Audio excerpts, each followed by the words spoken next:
et on va chanter, on va commencer avec le numéro 9.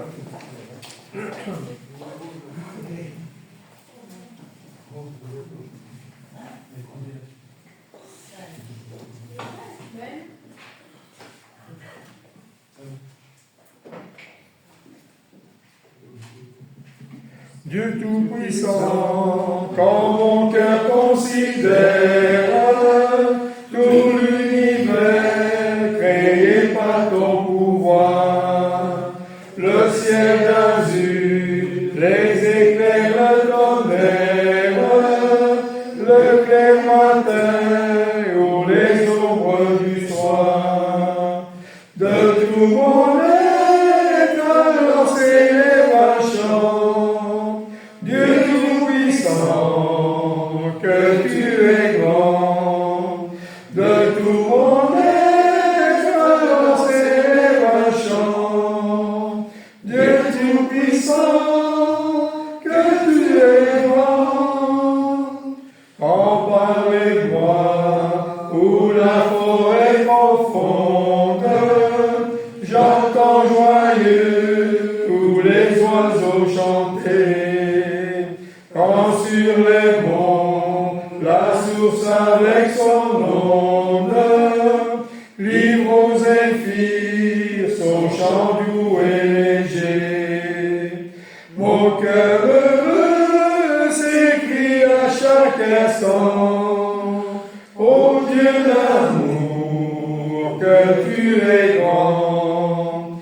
Mon cœur heureux s'écrie à chaque instant, ô Dieu d'amour, que tu es grand.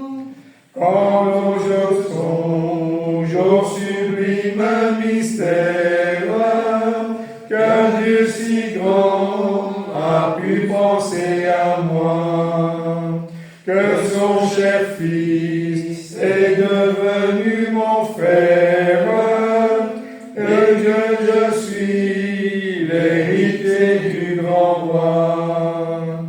Alors mon cœur me dit la nuit le jour, que tu es bon, mon Dieu d'amour. Alors mon cœur me dit la nuit le jour, que tu es bon, ô Dieu d'amour.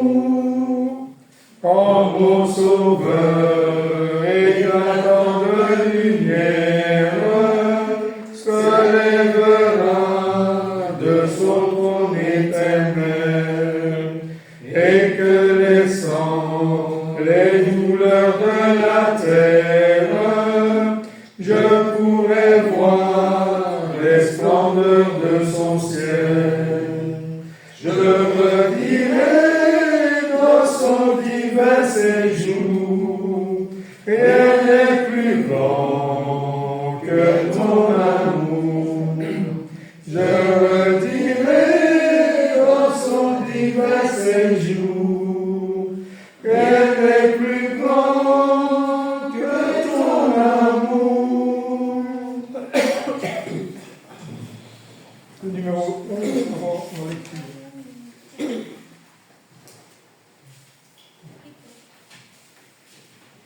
Tout ce monde appartient à mon bien-aimé Père. De lui provient ce que contient le ciel comme la terre. Mon Père est tout puissant. Sa parole efficace, en un instant du froid néant, créa le temps, l'espace. Tout ce monde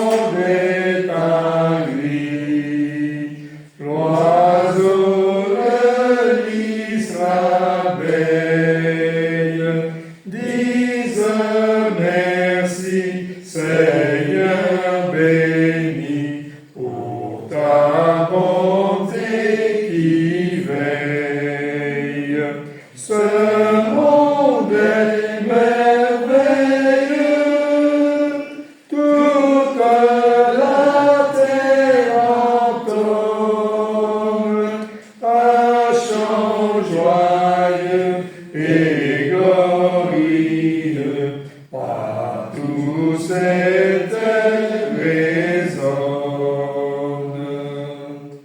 À mon Père appartient le monde et sa richesse.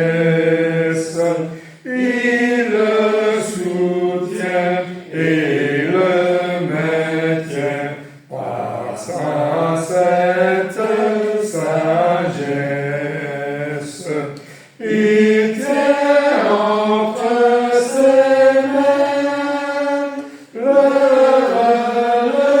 jour, la nuit, mais lendemain sont tous certains. Il est ma destinée.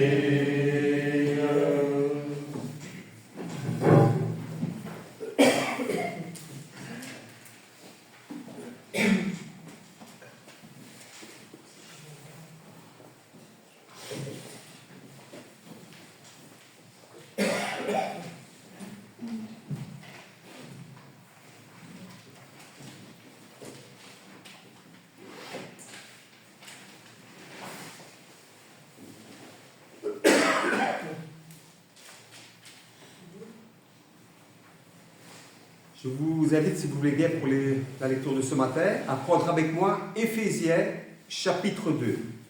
Éphésiens chapitre 2.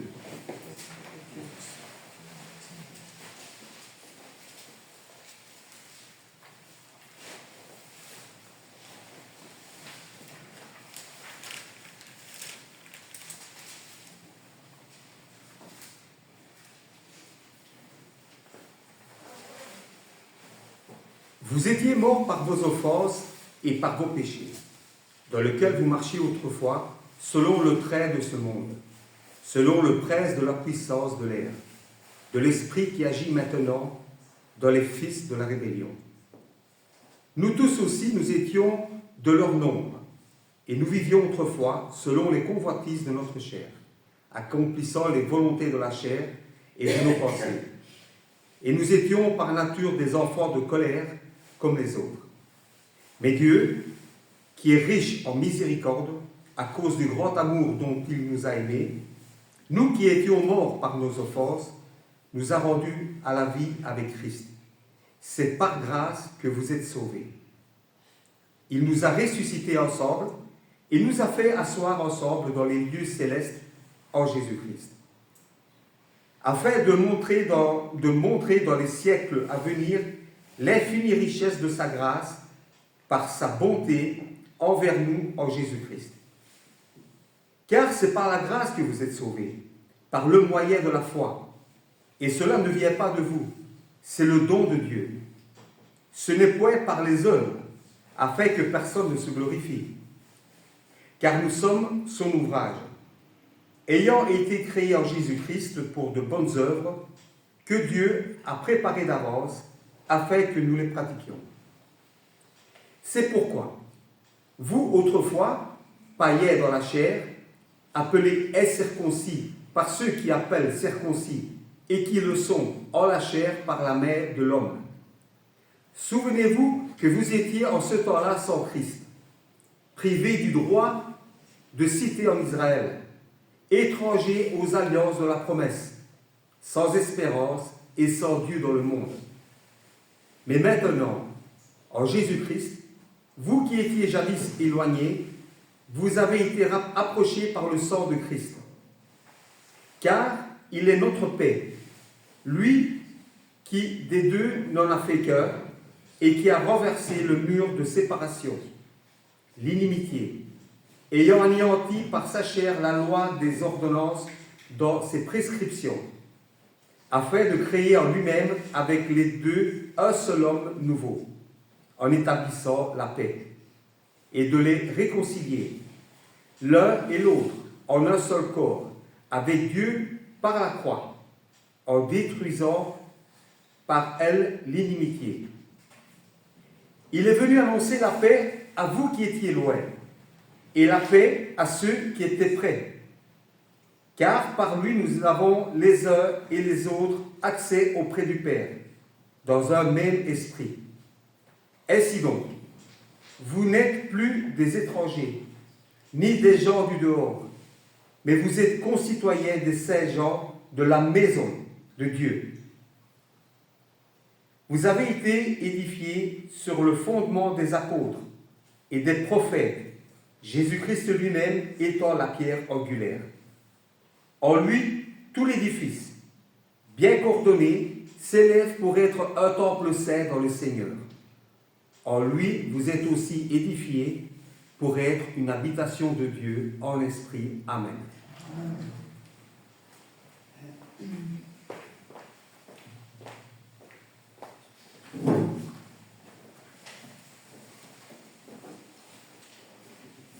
On va chanter le son.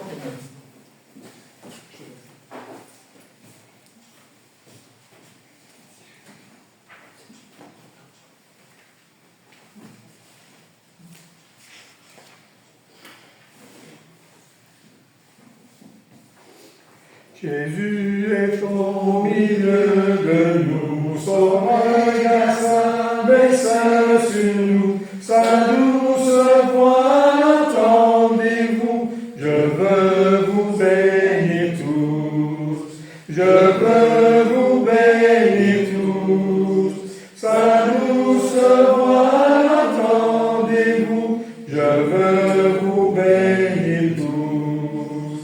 Jésus est au milieu de nous, son regard s'abaisse sur nous, sa douce voix entendez-vous, je veux vous sauver tous, je veux vous sauver tous, sa douce voix entendez-vous, je veux vous sauver tous. Jésus est au milieu de nous, son regard s'abaisse sur nous, sa douce voix entendez-vous, oh je vous aime tous, oh je vous aime tous, sa douce voix entendez-vous, oh je vous aime tous.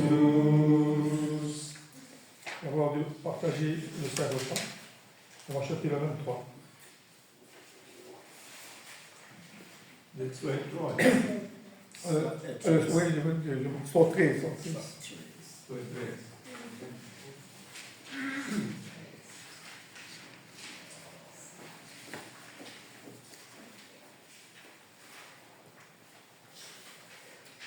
Dites-moi l'histoire de l'amour de Jésus.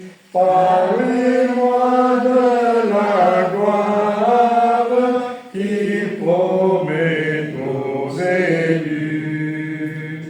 J'ai besoin qu'on m'instruise, car je suis ignorant. Car Christ me conduise comme un petit enfant.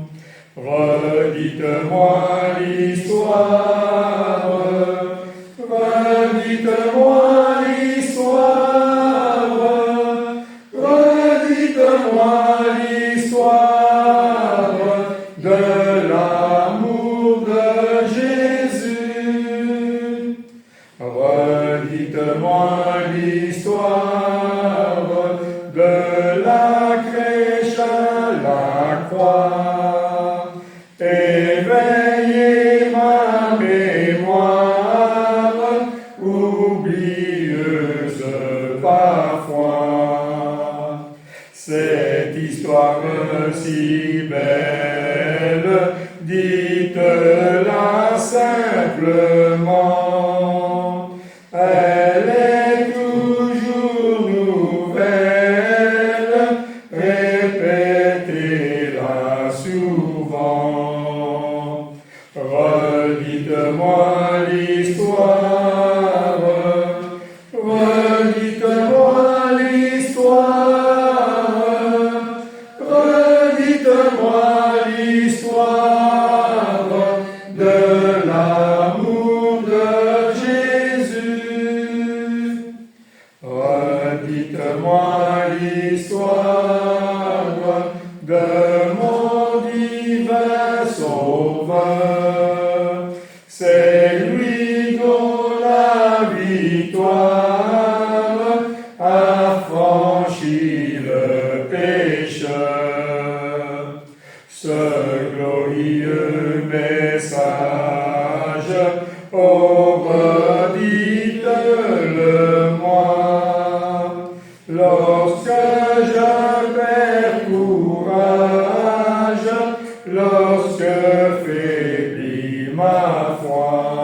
Redites-moi l'histoire, redites-moi l'histoire, redites-moi l'histoire de l'amour de Jésus.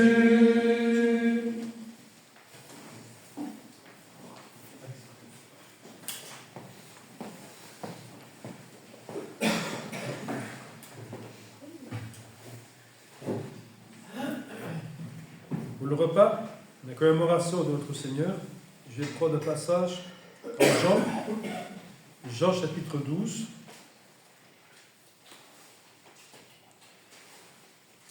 À partir du verset 20. Jean 12, à partir du verset 20.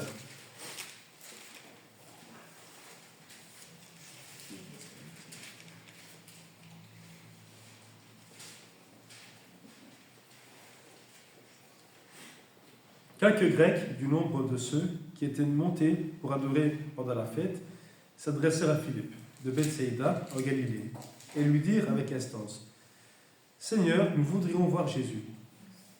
Philippe alla le dire à André, puis André à Philippe, le dire à Jésus. Jésus leur répondit: L'heure est venue où le Fils de l'homme doit être glorifié. En vérité, je vous le dis, si le grès de blé qui est tombé en terre meurt, il reste seul. Mais s'il meurt, il porte beaucoup de fruits.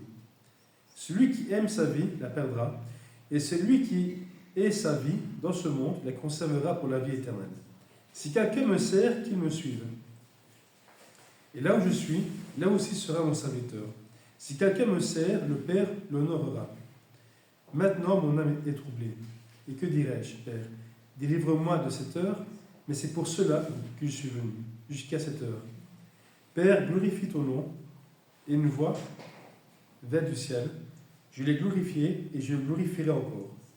La foule qui était là, qui avait entendu, disait que c'était un tonnerre. D'autres disaient: Un ange doit parler. Jésus dit: Ce n'est pas à cause de moi que cette voix s'est fait entendre, mais à cause de vous. Maintenant a lieu le jugement de ce monde. Maintenant le prince de ce monde sera jeté dehors. Et moi, quand j'aurai été élevé de la terre, j'attirerai tous les hommes à moi. En parlant ainsi, il indiquait de quelle mort il devait mourir. La foule lui répondit: Nous avons appris par la loi que le Christ demeure éternellement. Comment donc dis-tu qu'il faut que le Fils de l'homme soit élevé?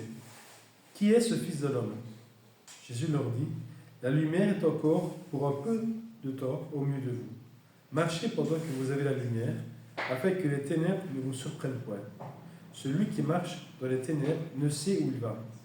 Pendant que vous avez la lumière, croyez en la lumière, afin que vous soyez des enfants de lumière. Un autre passage, un peu plus loin,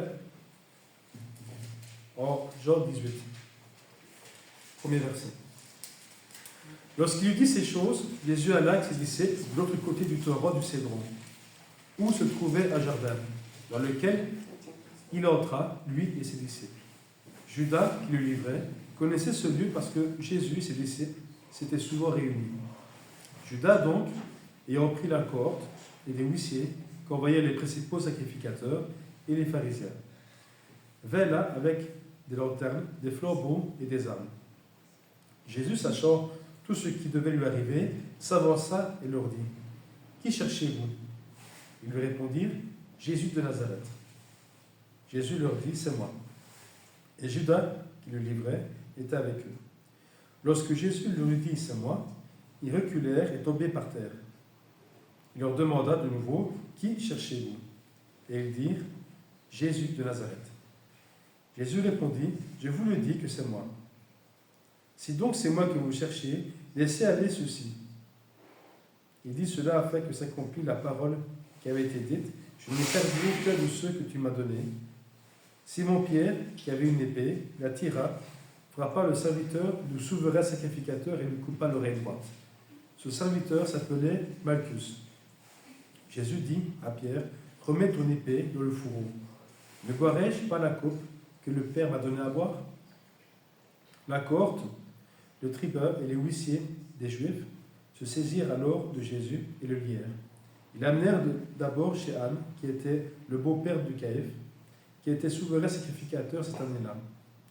Et Caïphe, qui était celui était celui qui avait donné ce conseil aux Juifs. Il est avantageux qu'un seul homme meure pour le peuple. Simon-Pierre, avec un autre disciple, suivait Jésus. Ce disciple était connu du souverain sacrificateur, et il entra avec Jésus dans la cour du souverain sacrificateur. Mais Pierre resta dehors, près de la porte.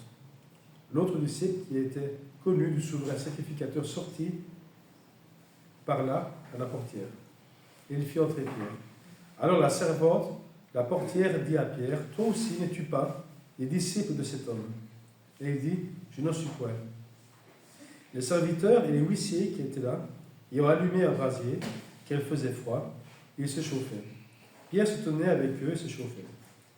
Le souverain sacrificateur interrogea Jésus sur ses disciples et sur sa doctrine. Jésus lui répondit, « J'ai parlé ouvertement au monde. J'ai toujours enseigné dans les synagogues, dans le temple, où tous les Juifs s'assemblent. Et je n'ai rien dit en secret. Pourquoi m'interroges-tu? Interroge sur ce que j'ai dit, ceux qui m'ont entendu.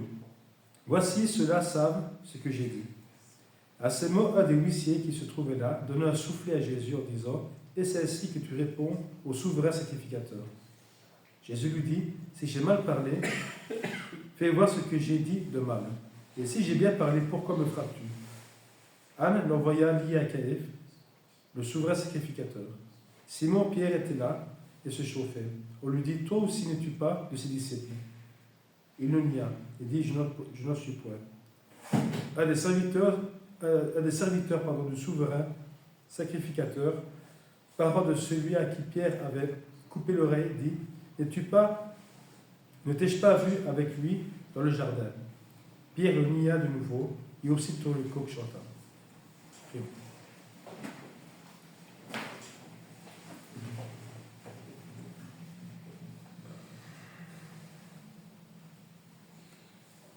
Père éternel, céleste, nous voulons, Seigneur Tout-Puissant, te remercier pour cette grâce, Père, que nous avons, de pouvoir être ce matin, aujourd'hui, ce premier jour de la semaine, Père, pour nous rappeler ce que ton Fils a subi pour chacun de nous. Et c'est pour cela, Père, que tu as envoyé ton Fils, il y a plus de 2000 ans, Père, pour te faire connaître. Cette connaissance, Père, cette grâce qui nous accorde un salut éternel, un salut auprès de toi, Père. Cette grâce, Père, qui nous sauve, car nous étions pécheurs par nos fautes, par notre méchanceté, Père. Mais tu as quand même vu en nous, à travers notre méchanceté, tu as quand même vu nous, Père. Car tu sais, Père, que, comme tu l'as dit, tu nous as tant aimés, que tu as envoyé ton Fils Jésus-Christ mourir à notre place. C'est pour ça, Père, que nous voulons te prier, te remercier, car tu nous as aimés le premier, Père, malgré nos défauts, malgré nos fautes. Nous voulons te demander pardon, Père, pour nos fautes et nos défauts, Père, afin que nous puissions toujours nous corriger de jour en jour. Merci pour cette grâce, ici pour ce pain qui représente le corps de ton Fils Jésus-Christ qui a été cloué sur une croix, où on a frappé, où on a humilié, Père. Mais ton Fils n'a pas rendu le mal pour le mal, Père, et il a tout accepté. Merci pour ce sacrifice, Père, qui nous sauve, malgré tous ces horreurs, Père. Et c'est à travers sa mort, Père, que nous puissions avoir cette espérance, Seigneur, d'être auprès de toi. Merci, Père, pour cet amour. Et ce sont précieux, Père, de ton Fils Jésus-Christ. Et nous voulons te prier et te remercier. Amen. Amen.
De même, Père Céleste, merci pour ce fruit de la vigne qui représente le sort de ton Fils, notre Sauveur Jésus-Christ, Père, qui a été versé, Père. Ce fruit de la vigne qui représente son sang, qui est mort pour chacun de nous, Père. Merci pour ta parole, Père, qui nous instruit chaque jour, car ton Fils a dit: ceci est mon sang, et ceci est mon corps, Père. Que nous puissions prendre ce repas avec discernement, et nous rappeler, Père, que ton Fils s'est sacrifié pour chacun de nous, Père. Il a accepté de souffrir beaucoup de choses, par amour, Père, et par obéissance. Merci pour cette grâce, Père. Encore une fois, merci de plus pour ce fruit de la vigne qui représente son sang. Dans nos précieux Père, encore une fois, merci. Amen, Père. Amen.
On va chanter le 91.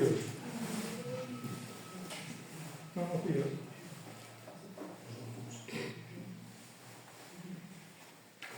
Au séjour de la lumière, chantez anges radieux, les fils de Dieu sur la terre ressuscitent glorieux.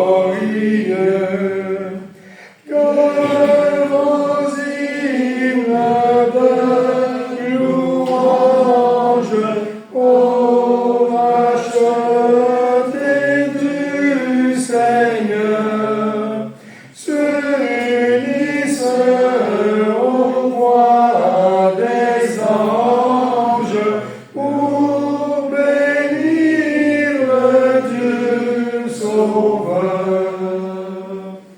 Oh,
Passion, le numéro 23.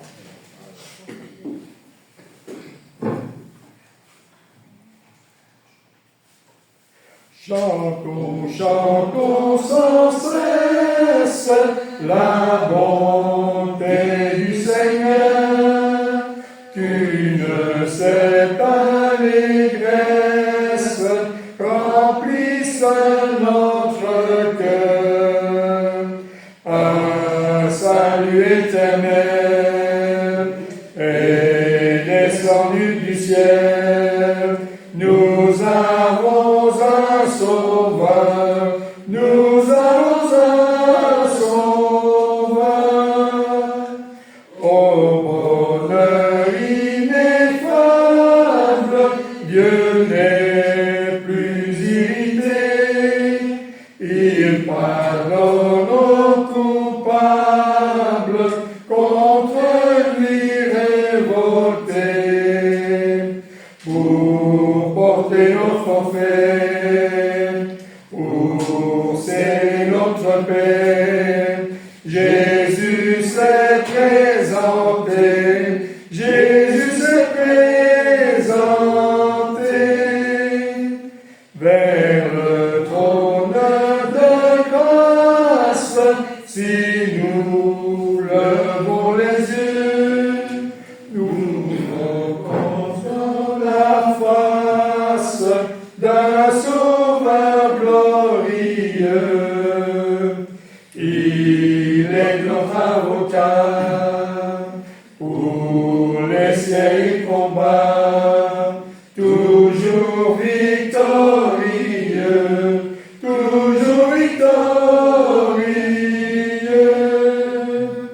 pour diriger la voie de tous ces rachetés. Dans leur cœur il envoie ses célestes clartés. Son esprit nous conduit, sa grâce nous instruit, des saintes vérités, des saintes vérités. Bientôt vêtus de gloire, du ciel il reviendra, consommant sa victoire, il nous affranchira. Et son enfant, avec lui triomphant, tel qu'il est le verra, tel qu'il est le verra.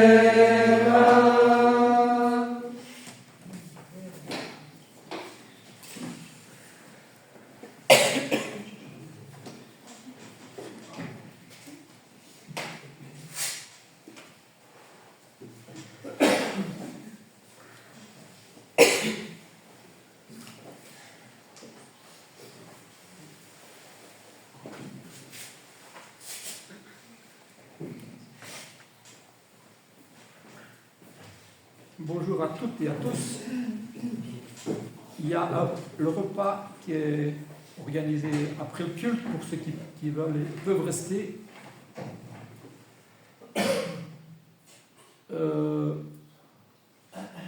On est content, et c'est un peu le sujet de ce matin, d'avoir un peu plus de lumière. On a besoin de lumière. Et justement, j'ai redemandé le passage que Giovanni a lu en Jean, chapitre 12, parce qu'il parle de lumière. On a besoin de lumière dans tous les sens du terme, aussi bien physiquement, pour différentes raisons que le corps demande, et puis il y a le sens spirituel, on va dire, de la lumière. Et c'est un peu de ça que j'aimerais parler ce matin. Dans l'évangile de Jean, j'ai redemandé le passage que Giovanni, c'est Jean d'ailleurs, avait lu, c'est en Jean chapitre 12. Et c'est vrai que là, On présente, dans l'évangile de Jean, on présente le Christ. Et tout à l'heure, je vais revenir à Jean chapitre 1, ce prologue que tout le monde connaît, que Giovanni d'ailleurs aussi a présenté il y a peu de temps. C'était toi. Carmelo peut-être. Jean chapitre 1. Mais c'est pas grave. En tout cas, on a lu, relu. Et je vais d'abord relire un verset ou deux que Giovanni a lu tout à l'heure. Lorsque Jésus répond à certaines questions, et au chapitre 12 de l'évangile de Jean,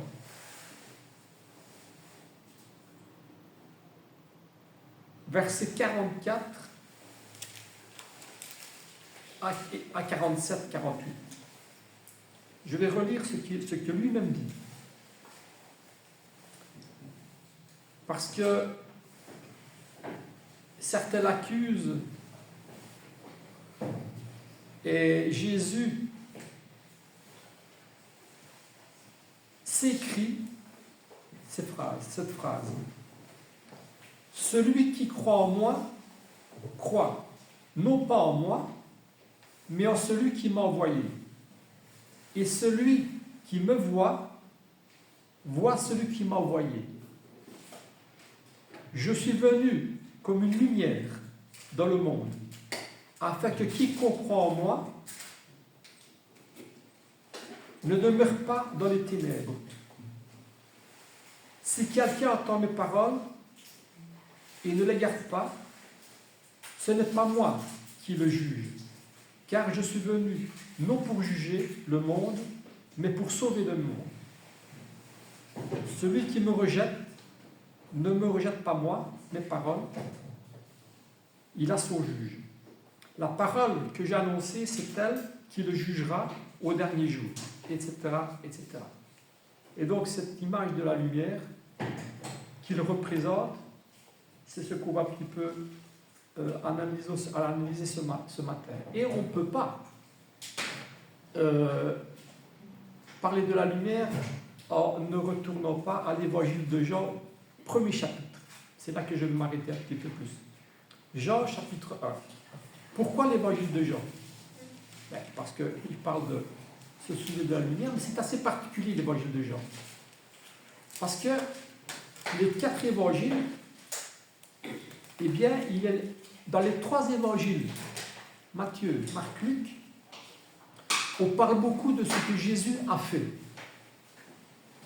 ses actes. Et l'évangile de Jean, il est un peu particulier parce qu'il parle de ce que Jésus est. C'est pour ça qu'il dit il est la parole, il est la lumière, etc. Donc c'est un peu la distinction qu'on peut faire avec les autres évangiles. Jésus a fait beaucoup de choses. Les 3 premiers en parlent beaucoup, beaucoup, beaucoup. Mais Jean, il focalise son évangile sur ce que Jésus a dit. Et c'est ça qui est intéressant aussi par rapport au témoignage de Jean, parce qu'il est le témoin, un peu comme Pierre, comme il le dit. Ce que j'ai vu et entendu, eh bien, Jean, il dit ce qu'il a dit et ce qu'il a fait. Ce qu'il a dit. Jésus a dit, et il est la lumière du monde, il a la parole. C'est un peu la distinction qu'on peut faire. La preuve en est, c'est que dans l'évangile de Jean, eh bien, il y a 7 chapitres et demi qui parlent ce sont des dialogues privés de Jésus. On a vu en Jean chapitre 12, ce que tu as lu, hein, par rapport à certaines accusations. Jésus, il s'écrit certaines choses et on le voit en Jean chapitre 12. Et il y a 7 chapitres et demi. On voit par exemple qu'il parle avec la Samaritaine. C'est un dialogue direct entre Jésus et la Samaritaine. Il parle avec Dieu lui-même. Il parle avec les apôtres. On ne va pas reprendre les passages qui reprennent ça. Avec Nicodème. C'est vraiment des scènes vivantes. Jésus parle avec des occasions qu'il a de parler avec d'autres personnes, qui croient ou qui ne croient pas, qui acceptent ou qui refusent. C'est ça un peu la particularité de l'évangile de Jean.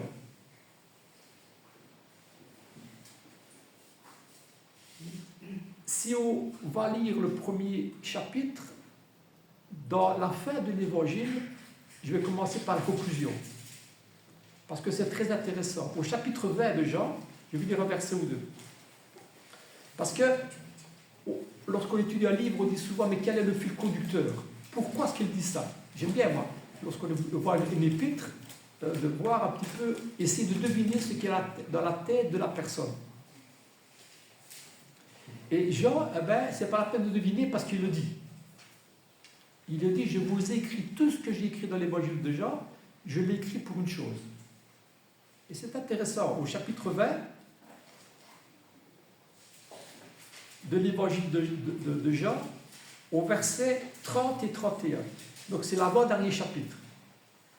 Et voici ce qu'il dit.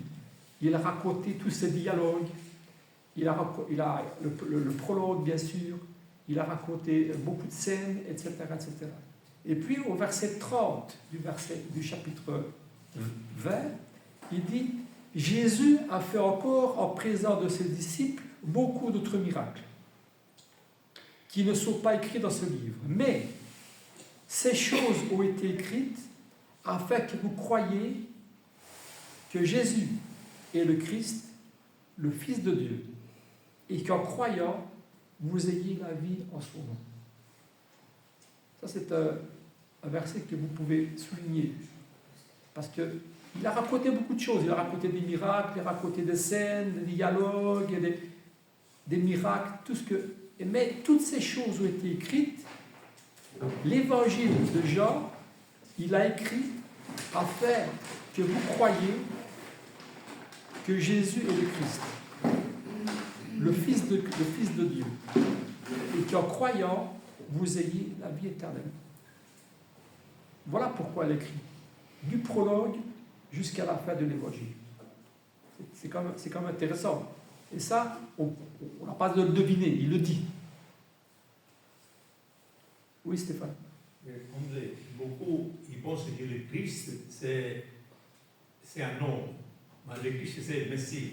Ça veut dire le sauveur, le Messie. Le Messie, oui. Ouais. Et là, c'est la conclusion. Mais revenons à Jean chapitre 1. Au commencement était la parole, et la parole était avec Dieu.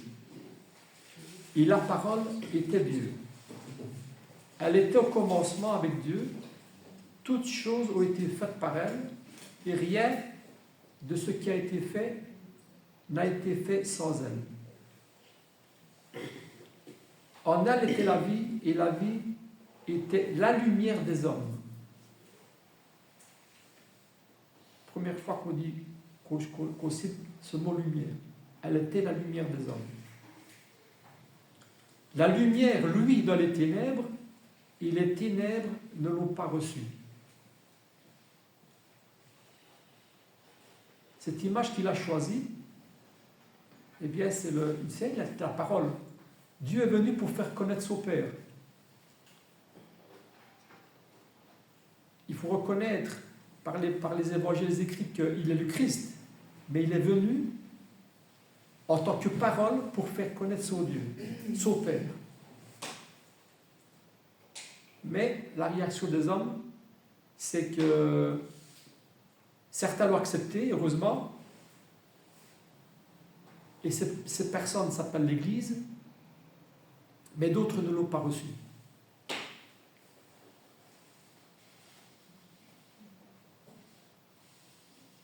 Jésus-Christ a d'abord révélé. Révélé quoi? Et qui? Son Père, bien sûr. Mais comment est-ce qu'il a révélé? Il a révélé par lui-même. Et c'est pour ça qu'il était la parole. Parce qu'il a révélé Dieu par lui-même. Ce qui parlait, ce qui sortait de sa bouche, c'est comme si Dieu parlait.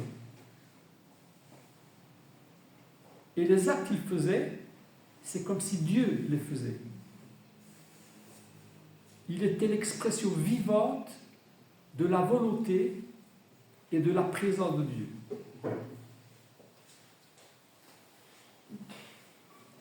Quand Jésus agit, c'est comme si que Dieu agit.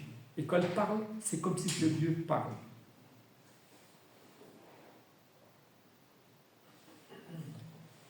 En Jean chapitre 10, donc je vais essayer de rester pas mal dans l'évangile, dans les pensées de Jean. En Jean chapitre 10, nous avons la parabole du bon berger, bien sûr. Lorsqu'il dit « Mes brebis entendent ma voix, je les connais et elles me suivent.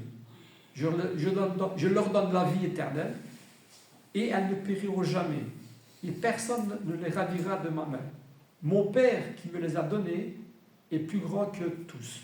Et personne ne peut les ravir de la main de mon Père. » Voilà, il est le berger, oui. Il est le seul berger. Mais c'est son Père qui le lui a donné. Et il est venu accomplir la mission de son Père. Il est la parole et il est le Christ, comme on l'a dit, le messager de son Père. Et certains l'accusent une fois de plus. On veut le lapider. Pourquoi? Parce qu'il dit « tu te fais Dieu ». Ils n'ont pas compris ce sens que nous essayons d'expliquer, que nous comprenons aujourd'hui. Ils veulent le lapider. Parce que toi qui es un homme, tu te fais Dieu. Verset 33. Et au verset 36, je vais lire au verset 36, il dit « L'écriture ne peut être anéantie. Celui que le Père a sanctifié et envoyé dans le monde, vous le dites. Vous lui dites, tu blasphèmes. Et cela parce que j'ai dit, je suis le Fils de Dieu. » Et il était le Fils de Dieu. Si je ne fais pas les œuvres de mon Père, ne me croyez pas. Mais si je le fais, quand même vous ne me croyez pas, croyez à ses œuvres, afin que vous sachiez et reconnaissiez que le Père est en moi et que je suis dans le Père. C'est difficile à comprendre, hein? C'est difficile à accepter, surtout dans ces moments charnières de la venue du Fils de Dieu. Mais reconnaissez que le Père est en moi, dit Jésus, et que je suis dans le Père. Et c'est pour ça qu'il était la parole. Et c'est pour ça qu'il était la lumière.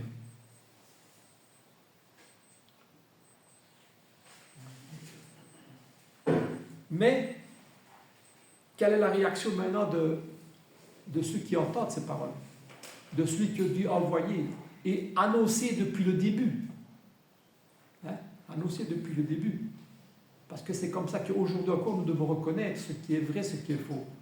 C'est que le Christ que nous acceptons et que nous croyons comme Fils de Dieu, nous le croyons parce qu'il est le seul à remplir les conditions de conformité depuis le début de la parole jusqu'à la fin.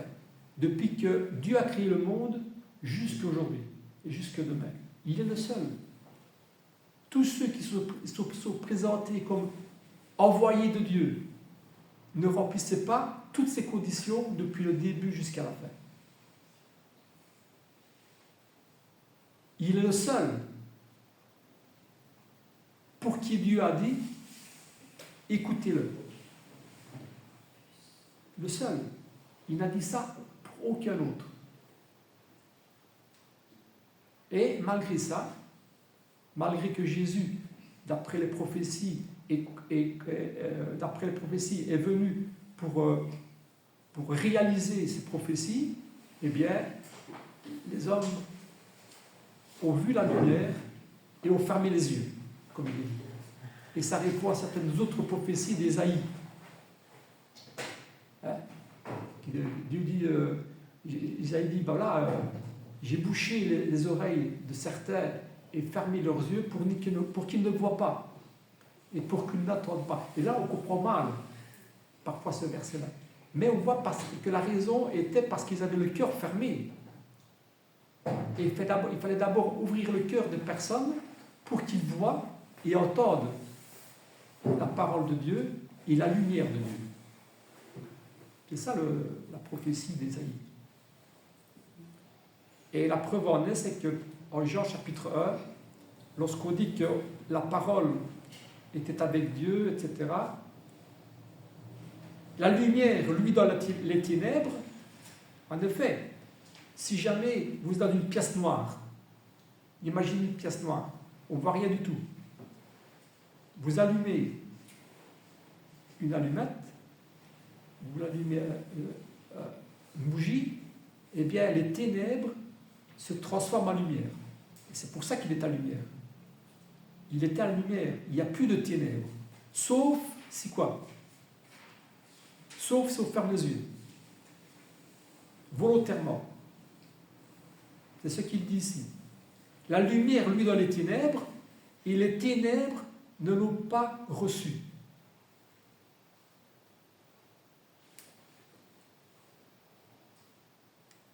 C'était quoi cette lumière? Verset 9. On peut lire aussi le verset 7 et 8. Il y eut un homme envoyé de Dieu. Son nom était Jean. Il est venu pour servir de témoin, pour rendre témoignage à la lumière, afin que tous crussent par lui.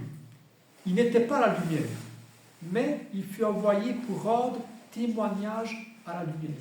On peut rendre témoignage. Il y a des personnes qui auront rendu témoignage de la lumière, qui avaient une lumière unique, qui était Christ. Et on peut rendre témoignage à la lumière, comme nous devons rendre témoignage à la lumière. Mais nous ne sommes pas la lumière. Nous pouvons être lumière, et nous devons être lumière. Mais nous ne sommes pas la lumière. La seule lumière que Dieu a envoyée, c'est Jésus-Christ. Verset 9, cette lumière était la véritable lumière. La véritable lumière qui éclaire tout homme venant dans le monde. Elle était dans le monde et le monde a été fait par elle. Et le monde ne l'a pas connue. Elle est venue chez les siens et les siens ne l'ont pas reçue. Mais à ceux qui l'ont reçue, à ceux qui croient en son nom, elle a donné le pouvoir de devenir enfants de Dieu. Et là, on revient à l'avant-dernier chapitre qu'on a lu tout à l'heure. C'est que Jean dit, je vous écris ça afin que vous sachiez que cette parole, cette lumière, c'est le Christ, le Fils de Dieu, et qu'en elle, vous ayez la vie éternelle. Donc on met tout ça ensemble, ça veut dire qu'il est impossible, d'après Jean,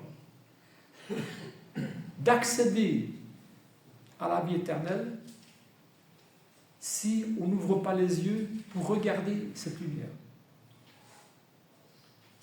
Si on ferme les yeux, on empêche d'accéder à la grâce de Dieu. C'est comme ça qu'on peut comprendre Jean depuis le début jusqu'à la fin. Impossible. Liberté de chacun d'ouvrir les yeux à cette lumière ou de fermer les yeux.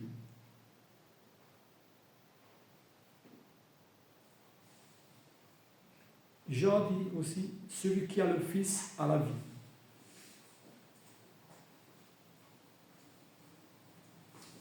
On est libre de fermer les yeux ou de recevoir cette lumière.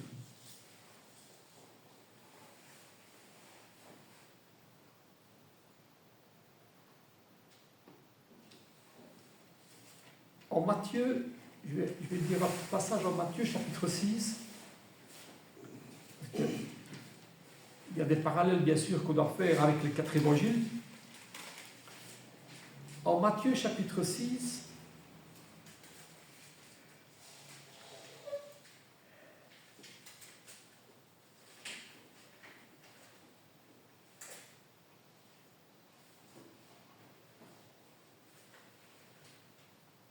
versets 22-23. Il faut ouvrir les yeux à la lumière. Pourquoi? C'est une image. C'est une image. Mais là, il y a un petit éclairage qui nous est donné lorsque Jésus dit « L'œil est la lampe du corps. Si ton œil est en bon état, tout ton corps sera éclairé. Mais si ton œil est en mauvais état, tout ton corps sera dans les ténèbres. Si donc la lumière qui est en toi est ténèbres, combien seront grandes ces ténèbres ?» Il faut mettre ça avec ce qu'on comprend dans l'évangile de Jean. L'œil est la lampe du corps. Et si ton œil, dans ce sens-là, est en mauvais état, s'il n'est pas capable de distinguer et de voir la lumière, eh bien tout ton corps sera en mauvais état. Et l'image du corps en bon état, en bonne santé, c'est l'image de la vie.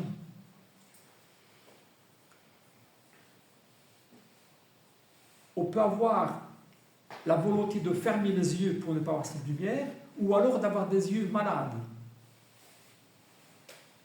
qui ne sont pas en bon état pour ne pas voir la lumière que Dieu a envoyée, à savoir Jésus-Christ. Et ça, c'est le langage spirituel, je dirais, qu'on doit comprendre avec cette image de la lumière. Après, et finalement, qui va en parallèle avec le fait d'ouvrir les yeux et d'ouvrir le cœur au message de Dieu. Ça, c'est le truc, le parallèle qu'on doit faire. Après avoir raconté la parabole du semeur, que l'on connaît très bien aussi, eh bien, on voit que, on va lire un verset ou deux, en Matthieu chapitre 13. Matthieu chapitre 13.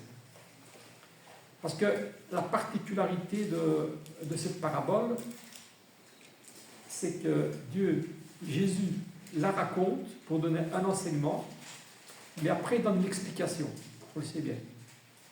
Et ça, il n'y a plus d'interprétation, c'est l'explication qui est donnée par celui qui la raconte, à savoir Jésus-Christ. Et en Matthieu chapitre 13, au verset 14 à 16, il dit quelque chose d'important. Parce que certains lui disent, mais pourquoi parles-tu en parabole? Quelle est la raison pour laquelle tu parles en parabole?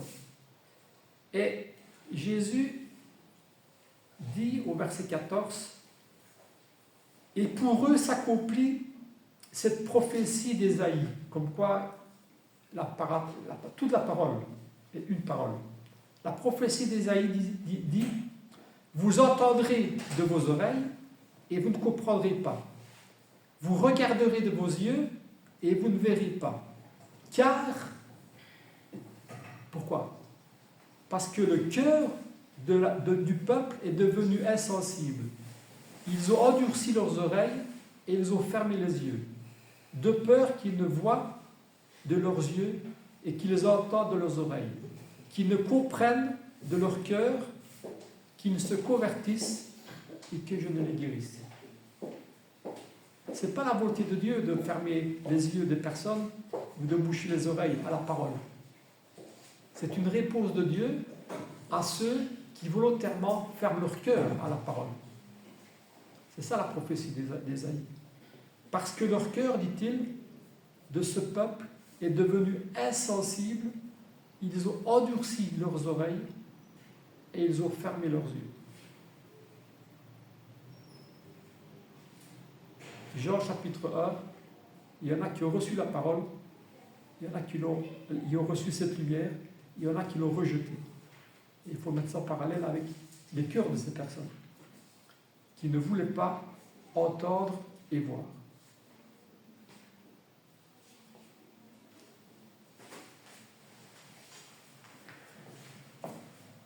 Dans cette parabole, cette même parabole du semeur, Luc, aussi au chapitre 8, dit « Ce qui est tombé dans la bonne terre », on ne va pas faire le résumé de toute la parabole, mais dans cette dernière catégorie de personnes qui reçoivent la semence, et où la semence vit et croît pour porter des fruits, eh bien, il dit « Ce qui est tombé dans la bonne terre », et ça représente l'Église, ce sont ceux qui ont entendu la parole avec un cœur honnête et bon, la retiennent et portent du fruit avec persévérance. Et ça, c'est toute la vie chrétienne. La vie du chrétien devrait être la vie du chrétien.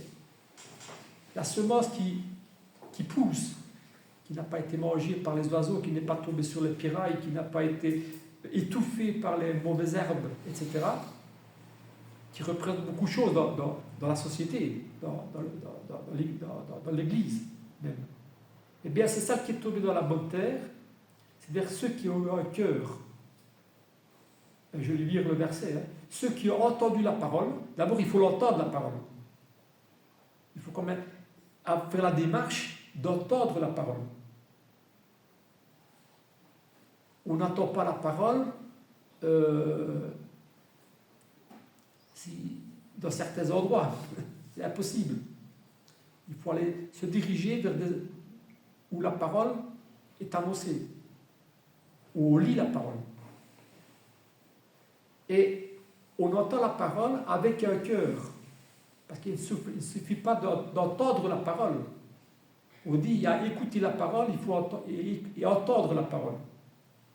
On peut l'écouter sans l'entendre, sans la comprendre, mais il faut un cœur honnête et bon, dit le verset. Honnête et bon. Honnête, on pourra un petit peu voir ce que ça veut dire, ces deux qualificatifs-là. Honnête, ça va dire qu'il n'y a pas de duplicité, il n'y a pas de tromperie. Comme un enfant. C'est l'image qui est la plus belle, que Jésus donne aussi. Avec un cœur honnête. Si on me dit que la page est blanche, je ne dois pas dire qu'elle est verte. Si je goûte quelque chose d'amer, je ne dois pas dire que c'est bon. Voilà. Il faut être honnête. Et honnête et bon. Le cœur est honnête et bon. Donc, réceptif à la parole. Comme ce terreau dans la parabole qui a reçu la semence. C'est un terreau qui est de bonne qualité et qui reçoit bien la semence. Et on fait croître la semence pour devenir la plante. Un cœur honnête et beau la retiennent. Oui, il y en a beaucoup qui reçoivent la parole et puis la laissent pas repartir. On en a connu. C'est ceux qui abandonnent. On reçoit la parole, on est même tout fou de l'avoir reçue, on est content et puis on ne la retient pas. Mais il faut la retenir. Deuxième condition, et qui porte du fruit avec persévérance. Et ça s'appelle la fidélité, la persévérance. Et les fruits. Les fruits, on a parlé de la foi tantôt, avec les œuvres, les fruits, c'est ce qui rendent et témoignent d'une foi vivante. Oui, je crois. Eh bien, je vais voir si vraiment tu crois par ce que tu dis et par ce que tu fais. C'est ça, une foi vivante. C'est les actes qui témoignent de ce que tu crois. de ta foi. Voilà, ces beaux versets-là. Ceux qui est tombé dans la bonne terre, ce sont ceux qui ont entendu la parole avec un cœur honnête et bon, la retiennent et portent des fruits avec persévérance. C'est dans Luc chapitre 8, verset 15. Alors, nous avons besoin, avec tous ces enseignements-là, d'ouvrir les yeux à la lumière et parfois de réouvrir les yeux à la lumière.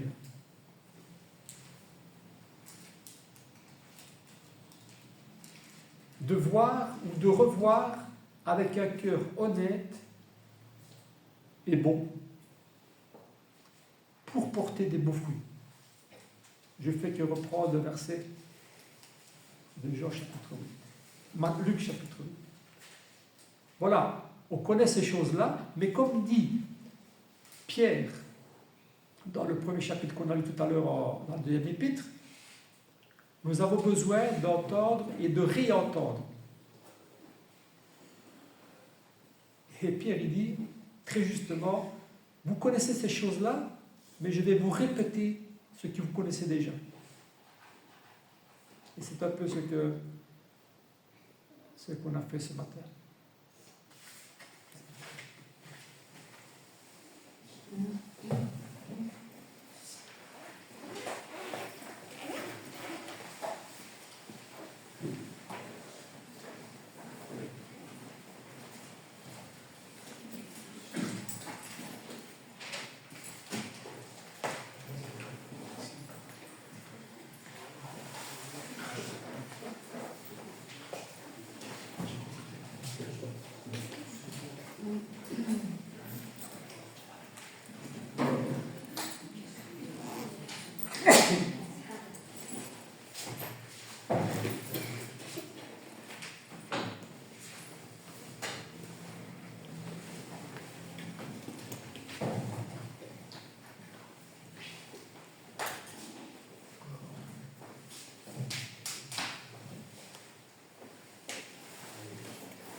On va sortir le 18. 18.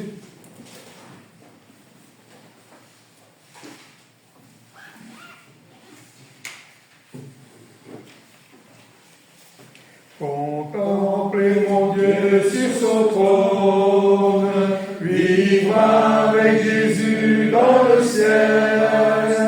Je t'ai accepté ma couronne, c'est là le bonheur éternel.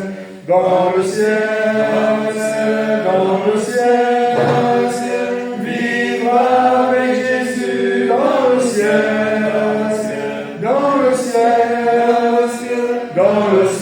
Dans le ciel, c'est là le bonheur éternel. Unir ma voix au chant des anges, bénir, louer Emmanuel, chanter à jamais ses louanges, c'est là le bonheur éternel. Dans le ciel, vivre avec Jésus dans le ciel. Dans le ciel, c'est là le bonheur éternel. Finalement, la prière, on va chanter le numéro 7.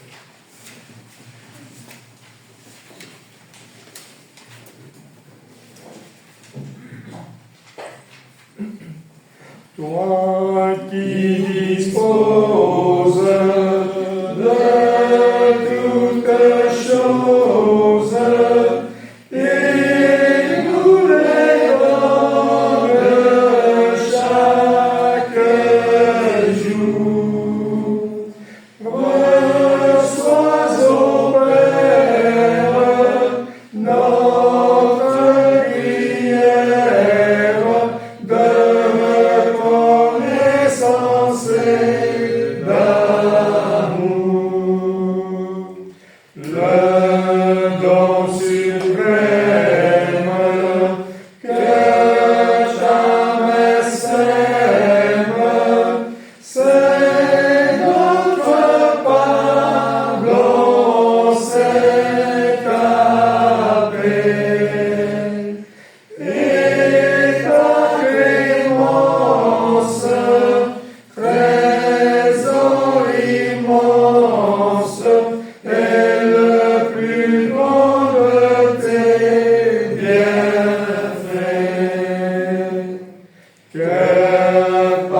ta grâce, l'instant qui passe, serve à nous rapprocher de toi. Et qu'à chaque heure, vers ta demeure, nos cœurs s'élèvent par la foi.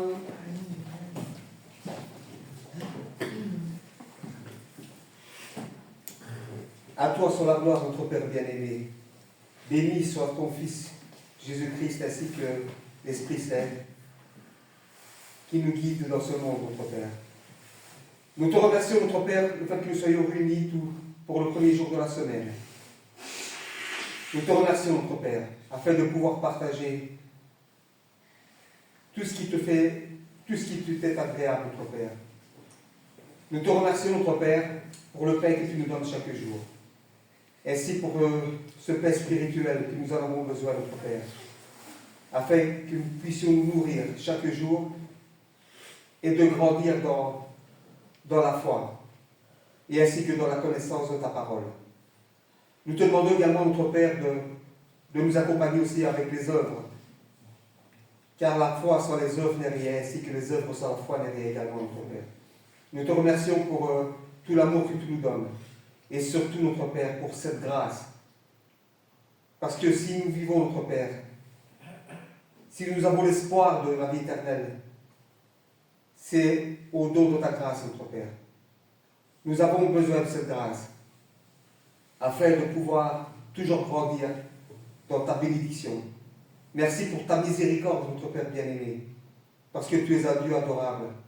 Tu nous aimes, nous sommes tes enfants, nous t'appartenons. Et nous sommes heureux, notre Père, de t'appartenir. Nous prions également, notre Père, pour tous nos frères et sœurs.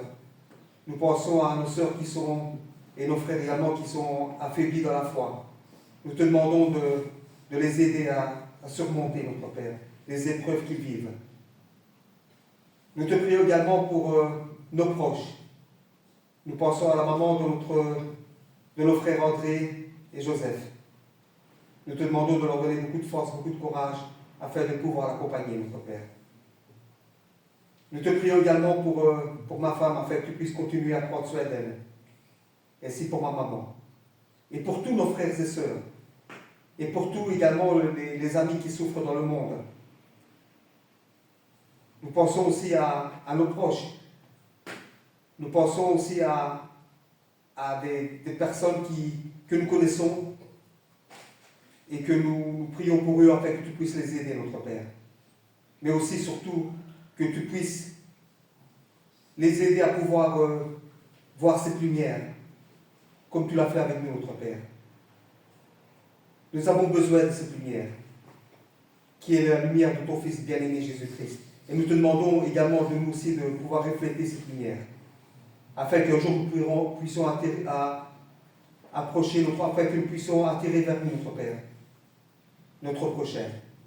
Nous te demandons pardon pour toutes nos offenses, pardon pour tous nos manquements, pardon pour toutes nos faiblesses.